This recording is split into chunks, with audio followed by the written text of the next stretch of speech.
Priyanka strawberry டக்லாட்டு ரொம்ப நல்லா இருக்குமா. இன்றைக்கி நம்ம டாப்புக்கு டுப்புக்குள்ள ஸ்ட்ராபெரி டக்லா டுக் அப்படின்ற டிஷ் தான் இன்றைக்கி நம்ம செய்ய போகிறோம். முதல்ல ஸ்ட்ராபெரியை அரைச்சிக்கோங்க.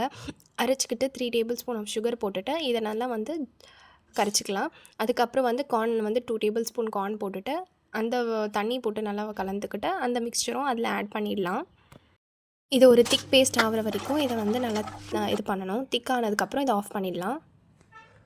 இப்போ ஒரு பவுலில் 1 கப் மில்க்கு, கொஞ்சம் lemon juice, 2 tablespoon of sugar, அப்புறம் vanilla essence, baking soda, baking powder, maida, கொஞ்சம் பிஞ்ச் ஆஃப் சால்ட்டு அதை மிக்ஸ் பண்ணிக்கிட்டு ஒரு ஸ்பூன் அளவுக்கு ஆயில், சன்ஃப்ளவர் ஆயிலை மிக்ஸ் பண்ணிக்கோங்க. இப்போது வெனிலா பேட்டருக்கு அந்த பிளாஸ்டிக் கப்பில் போட்டு 40 மினிட்ஸ்க்கு பேக் பண்ணிக்கலாம்.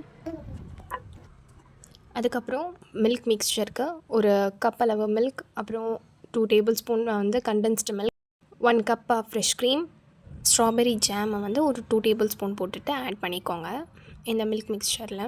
அதுக்கப்புறம் ஒரு கேரமலைஸ்டு கேஷ்யூ கன்ச்சிக்காக வந்து நம்ம சுகர் போட்டு கேரமலைஸ் பண்ணிக்கிட்டு சைடில் ரூம் டெம்பரேச்சருக்கு வச்சுக்கோங்க. இப்போ இந்த கிளாஸில் வந்து ஸ்ட்ராபெரி ஜாம் பண்ணோம் இல்லையா, அதை போட்டுட்டு இந்த மில்க் மிக்ஸ்சரில் நம்ம அந்த கேக்கை நல்லா டிப் பண்ணிவிட்டு இப்போது அந்த கேக்கை உள்ளே போட்டுட்டு அப்புறம் க்ரீமில் வந்து ஸ்ட்ராபெரி மிக்ஸ் பண்ணி அந்த க்ரீமை வந்து அதில் போட்டுக்கணும்.